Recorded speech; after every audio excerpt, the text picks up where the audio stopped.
Nefarian Serpine had a visitor.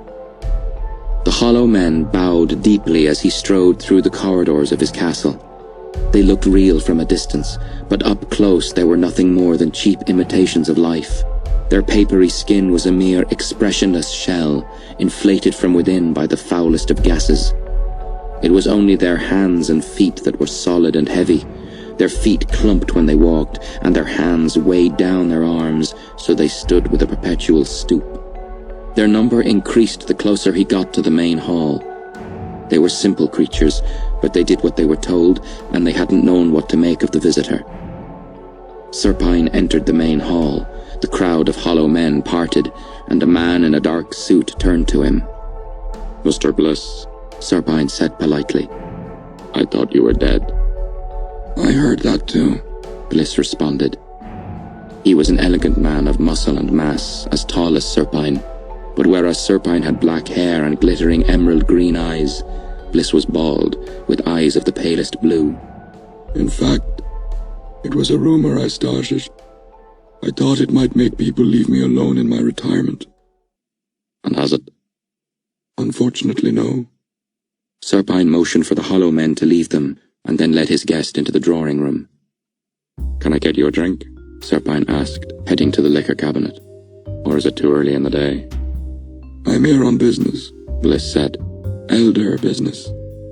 Serpine turned, gave him a smile. "And how are the elders?" "Worried."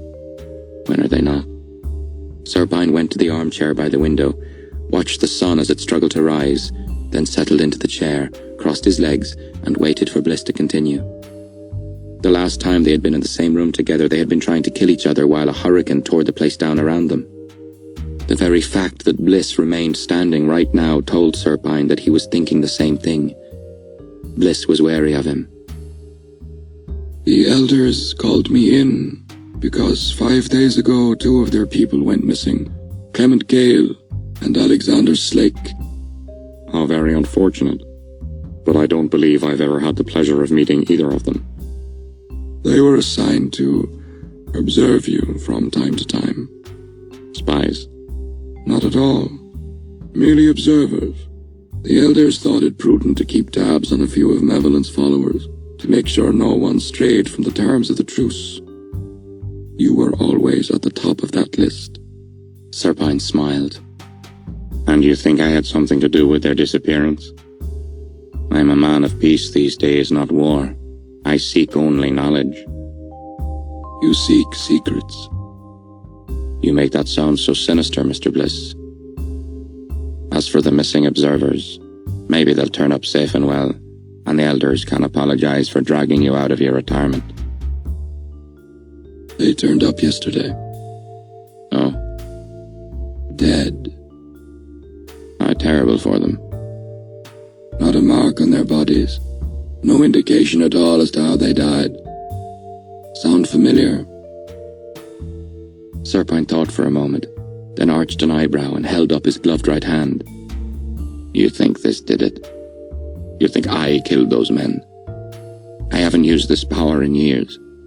When I first learned it, I thought it was a wonderful thing, but now I look on it as a curse, and a reminder to me of my many mistakes and transgressions in my servitude to Mevelyn. I don't mind telling you, Mr. Bliss, that I am deeply ashamed of what I have done with my life." Bliss stood there, and Serpine almost spoiled it all by laughing, but he managed to retain his look of mocking innocence. "Thank you for your cooperation," Bliss said, turning to leave. "I shall be in touch if I need to ask you more questions." Serpine waited until Bliss was at the door before speaking again. "They must be scared." Bliss stopped. "What makes you say that?" "They sent you, didn't they? Why didn't they send the detective, I wonder?"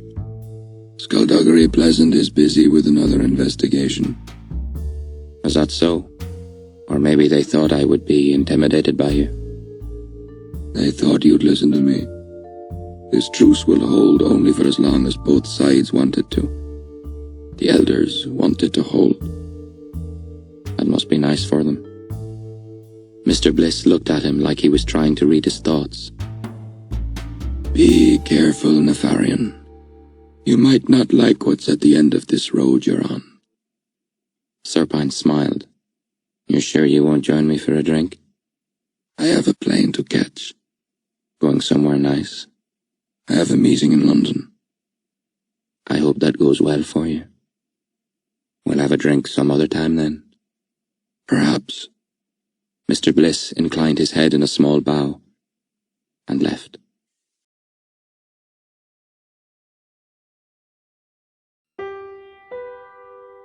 Stephanie went to bed as soon as she got home and woke at a few minutes past 2 in the afternoon. She padded to the bathroom and showered, her body aching as she stood under the spray. Her knees were scraped and cut from when she'd been dragged along the road. Her skin was mottled with deep bruises. Her neck was stiff. She turned off the water and stepped out of the shower, dried herself off and pulled on fresh jeans and a t-shirt. Barefoot, she took her old clothes downstairs and threw them in the washing machine, added the powder and turned it on. It was only after she'd had something to eat that she allowed herself to think about the previous night. Well, she said to herself, so that happened. She pulled on her shoes and went out, the sunshine warm on her face. At the end of her road, she passed the old pier and started towards Main Street. Normality. Kids playing football, riding bikes and laughing, dogs running about, tails wagging, neighbours talking to neighbours, and the world being as she'd always thought it was. No living skeletons, no magic, no men trying to kill her. A crazy laugh escaped her lips when she reflected on how much her life had changed in the space of a day. She'd gone from being a perfectly ordinary girl in a perfectly ordinary world to becoming a target for water-soluble weirdos and a partner for a skeleton detective out to solve her uncle's murder. Stephanie faltered. Her uncle's murder? Where'd she got that from? Gordon had died of natural causes. The doctors had said so. She frowned. But these were doctors who lived in a world without walking, talking skeletons. But still, why assume he'd been murdered? What on earth had made her think that? "There are items that cannot be taken," China had said. "Possessions that cannot be stolen. In such a case, the owner must be dead before anyone else can take advantage of its powers." Her attacker, and whoever had sent him, wanted something. They wanted something badly enough to kill her to get it. And if they wanted it that badly, would they really have waited for her uncle to die of natural causes before they went looking for it? Stephanie felt cold. Gordon had been murdered. Someone had killed him, and no one was doing anything about it. No one was asking the questions. No one was trying to figure out who did it. Except for Skulduggery. She narrowed her eyes. He must have known Gordon was murdered. If he hadn't already suspected it when they first met, he must have worked it out in the library. China probably knew as well. But neither of them had told her. They didn't think she could handle it, maybe. Or maybe they didn't think it was any of her business. It had to do with their world after all, not hers. But Gordon was still her uncle. A car pulled up behind her. People stared. She looked back and saw the Bentley. The driver's side was still badly buckled from where the car had rammed it, and the windscreen was cracked. 3 of the windows were without glass, and the bonnet had a series of ugly dents running up its left side. The usual purr of the engine was replaced by a worrying rattle that cut out abruptly when the engine turned off. Skulduggery, in hat, scarf and sunglasses, went to get out, but the door wouldn't open. "Oh boy," Stephanie muttered. She watched him lean away from the door and raise his knee, and then he kicked it open and got out, adjusting his coat as he walked over. "Good afternoon," he said brightly. "Wonderful weather we're having, isn't it?" "People are staring," Stephanie whispered as he neared. "Are they really? Oh, so they are. Good for them. So, are we ready to go?" "That depends," she answered, speaking softly and keeping a smile on her face. "When were you going to tell me that my uncle was murdered?" There was a slight hesitation. "Ah, you worked that out then." Stephanie turned down a narrow lane between 2 buildings, moving away from the prying eyes of Haggard's gossip mongers. Skulduggery hesitated a moment, then caught up to her, walking fast. "I had a very good reason for not telling you." "I don't care." Now that no one could see her, she dropped the smile. "Gordon was murdered, Skulduggery. How could you not have told me?" "This is a dangerous business. It's a dangerous world that I'm part of." She stopped suddenly. Skulduggery kept walking, realized she wasn't beside him anymore and turned on his heel. She crossed her arms. "If you don't think I can handle it..." "No, you certainly proved yourself capable." She heard the tone of his voice change slightly. "I knew from the moment I met you that you're just the type of person who would never walk away from danger, simply out of stubbornness. I wanted to keep you out of it as much as I could. You've got to understand, Gordon was my friend. I thought I owed it to him to try and keep his favorite niece out of harm's way." "Well, I'm in harm's way, so it's not your decision anymore." "No, apparently it isn't." "So you won't keep anything from me again?" He put his hand to his chest. "Cross my heart and hope to die." "Okay." He nodded and led the way back to the Bentley. "Though you don't actually have a heart," she said. "I know." "And technically, you've already died." "I know that too." "Just so we're clear." "What's he like?" Stephanie asked as they drove. "What's who like?" "This guy we're going to see, what's his name?" "Ghastly Bespoke." She looked at Skulduggery to make sure he wasn't joking, then realized there was no way she could tell. Why would anyone call themselves Ghastly? "All manner of names suit all manner of people. Ghastly is my tailor, and also happens to be one of my closest friends. He first taught me how to box." "So what's he like?" "Decent, honorable, honest, but more fun than I'm making him sound, I swear. Also, he's not magic's biggest fan." "He doesn't like magic? How could he not like magic?" "He just doesn't find it interesting. He prefers the world he reads about in books and sees on TV, the world with cops and robbers and dramas and sports. If he had to choose, I expect he'd live in the world without magic. That way he could have gone to school and got a job and been normal. Of course, he's never been given the choice. I suppose for him, there could never really be a choice. Not really." "Why not?" Skulduggery hesitated for only a moment, as if he was choosing how best to say it, then told her that Ghastly was born ugly. "Not just unattractive," he said. "Not merely unappealing, but really, honestly ugly. His mother was jinxed when she was pregnant with him, and now his face is ridged with scars. They tried everything to fix it, spells, potions, charms, glamours, various and sundry creams, but nothing worked." He explained that as a child, Ghastly had always told his friends that he got his love of boxing from his father and his love of sewing from his mother. The truth was, his father was the one who was constantly making alterations to hemlines and such, and his mother was a bare-knuckle boxing champ who boasted 22 consecutive wins. Skulduggery had seen her fight once. She had a right hook that could take a head clean off, and according to legend, it had once too. Regardless, Ghastly was brought up in these two separate disciplines, and figuring he was ugly enough already, decided to try a career as a tailor rather than a boxer. "And I, for one, am glad he did," Skulduggery said. "He makes extraordinary suits." "So we're going to see him because you need a new suit?" "Not quite. You see, his family has amassed a unique collection of artwork, paintings, and literature about the ancients from all over the world. Included are a couple of rare volumes that could be very useful indeed. All anyone knows about the scepter is based on half-forgotten myths. Those books, and whatever else is in Ghastly's collection, will hold a far more detailed description of the legends, about what the scepter does, and, in theory, how one would go about defending oneself against it." They parked and got out. The neighborhood was dirty and run down, and people hurried by without even glancing at the battered car in their midst. A little old lady shuffled past, nodding to Skulduggery as she went.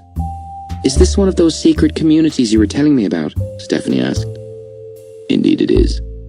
We tried to keep the streets as uninviting as possible, so no casual passerby will stop and have a look around." "Well, you've succeeded." "You should be realizing by now that looks are, more often than not, deceiving. A neighborhood like this, with its graffiti and litter and squalor, is the safest neighborhood you could possibly visit. Open the door to any one of these houses around us and you walk into a veritable palace. Surface is nothing, Stephanie." "I'll try to remember that," she said, as she followed him to a little shop perched on the corner. She looked around for a sign. "Is this the tailor's?" Bespoke tailors, yes. But there's no sign. There aren't any clothes in the window. How would anyone know it's even open? Ghastly doesn't need to advertise. He has a very specific clientele, and he can't really afford to let ordinary people wander in when he's measuring out a new suit for an 8-armed octopus man. Are you serious? There's an 8-armed octopus man? There's a whole colony of octopus people, Skulduggery said as they approached the door. Really? Good God, Stephanie, of course not. That would be far too silly. He walked on before she could even try to hit him. The shop door was unlocked and he led the way in. Stephanie was surprised by how clean and bright and ordinary looking it was. She didn't know what she was expecting. Mannequins that came alive and tried to eat you, perhaps? There was a nice smell in here, too. Comforting. Ghastly Bespoke walked out from the back room, and when he saw them, he smiled. He shook Skulduggery's hand warmly. He was broad-shouldered, and his scars covered his whole head. When Skulduggery turned to introduce Stephanie, and he saw the way she was staring at Ghastly, he shrugged. "Don't mind her," he said. "She stares. That's what she does when she meets new people." "I'm quite used to it," Ghastly said, still smiling. "Do you want to shake hands, miss, or start off with something easy, like waving?" Stephanie felt herself blush, and she stuck out her hand quickly. His hand was normal, no scars, but tough and strong. "Do you have a name?" he asked. "Not yet," she admitted. "Better make sure that you really want one before you think any more about it.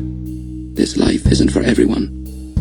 She nodded slowly, not sure what he was getting at. He took a moment, looking her up and down. "There's been some trouble." "Some," answered Skulduggery. "Then the proper attire is probably called for." Ghastly took out a small pad, started jotting down notes. "Do you have a favorite color?" he asked her. "I'm sorry?" "To wear. Any preference?" "I'm not sure I understand." "Not all of the clothes I make are merely examples of exquisite tailoring. Sometimes, if the situation arises, special requirements are catered for."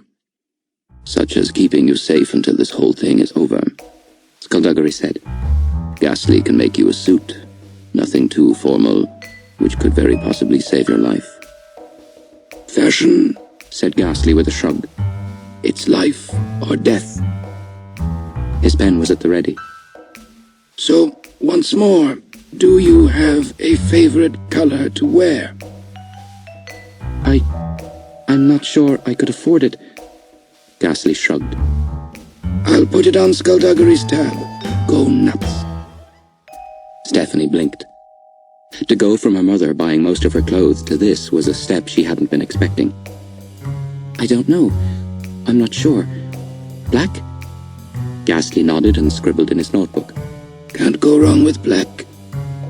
He looked up at Skulduggery. "Just let me lock up," he said. "Then we can talk properly." While they waited for him to do so, Skulduggery and Stephanie wandered into the back of the shop. Material and fabrics of all types and textures were arranged very neatly in massive shelves that lined the walls. There was a single workplace in the center of the room, and another doorway leading further back. "He's going to make me clothes," Stephanie whispered. "Yes, he is." "Doesn't he need to take measurements or something?" "One glance, that's all he needs." They passed through into a small living room, and moments later Ghastly joined them. Stephanie and Skulduggery sat on the narrow sofa, and Ghastly sat in the armchair opposite, both feet flat on the ground and fingers steepled. "So, what's all this about?" he asked. "We're investigating Gordon Edgley's murder," Skulduggery said. "Murder?" Ghastly said after a short pause. "Indeed." "Who would want to kill Gordon?" "We think Serpine did it. We think he was looking for something."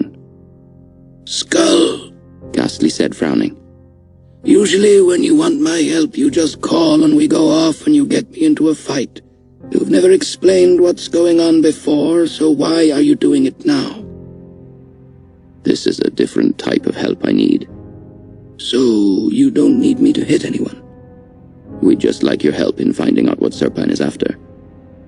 "I see," Ghastly said, nodding his head. "You don't see, do you?" "No," Ghastly said immediately. "I really don't know what you want me to do." "We think Serpine is after the Scepter of the Ancients," Stephanie said, and she felt Skulduggery sink lower into the cushion beside her. "The what?" Ghastly said, his smile reappearing. "You're not serious, are you? Listen, I don't know what my dear friend here has been saying, but the scepter isn't real." "Serpine thinks it's real. We think that has something to do with my uncle's death." "I'm sorry for your loss," Ghastly said. "I really am. I respected Gordon. He knew there was magic in the world and he wasn't seduced by it. He just wanted to observe and to write about it. That takes a strength that I hope has been passed on to you." Stephanie didn't answer. Skulduggery didn't look at her. "But," Ghastly continued, "to say that his death has something to do with a legend that has been passed down from generation to generation and that has changed with each telling is just nonsense. He had a heart attack. He was mortal. He died.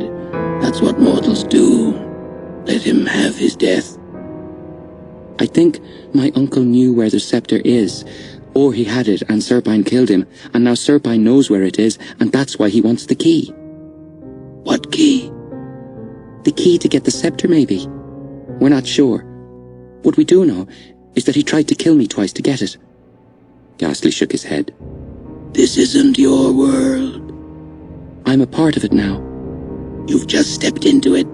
You've seen magic and sorcerers and a living skeleton, and I bet you're having great fun. But you haven't the slightest idea what's at stake." Skulduggery didn't say anything. Stephanie got to her feet. "You know what?" she said. "For me, this is an adventure. That's what you're saying, isn't it? Well, you're right.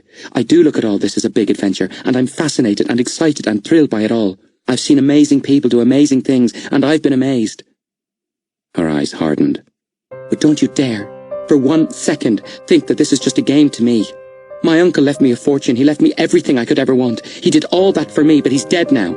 So now I'm going to do something for him. I'm going to find out who killed him, and I'm going to do what I can to make sure they don't just walk away from it. He's got to have someone on his side." "This is insane," Ghastly said, leaning forward in his chair. "The scepter's a fairy tale." "I believe it exists." "Of course you believe it exists. You've been dragged into a world where you think anything can happen, but that's not how it works. Your uncle involved himself in this, and if what you say is true, he got killed for it. Are you so eager to do the same? You're playing with fire." "Everyone plays with fire around here." "This hasn't gone the way I was expecting," Skulduggery said. "There are rules for things like this," Ghastly said, ignoring her and speaking to Skulduggery. "There's a reason we don't tell everyone we're out there. She is a prime example of why." Stephanie's anger flared, and she knew she couldn't talk now without her voice cracking and betraying her. So she dashed past Ghastly. She walked through the shop, unlocked the door, and walked out onto the street. She could feel the anger twisting in her insides, making her fingers curl. She hated not being treated as an equal, she hated being talked down to, and she hated the feeling of being protected. She didn't much like to be ignored either. Skulduggery emerged from the shop a few minutes later, hat back on. He walked up to her as she leaned against the Bentley, arms crossed and staring at a crack in the pavement. "So, that went well?" he said eventually. When she didn't answer, he nodded and said, "Did I tell you how I first met Ghastly?" "I don't want to know." "Ah, all right then." Silence drifted down like smog. "It's not very interesting anyway, but it has pirates in it." "I couldn't care less," Stephanie said. "Is he going to help us or not?" "Well, he doesn't think it's a great idea to have, to have you with me on this one." "Oh, really?" Stephanie responded bitterly. "He seems to think I'm being irresponsible." "And what do you think?" "I have been known to be irresponsible in the past.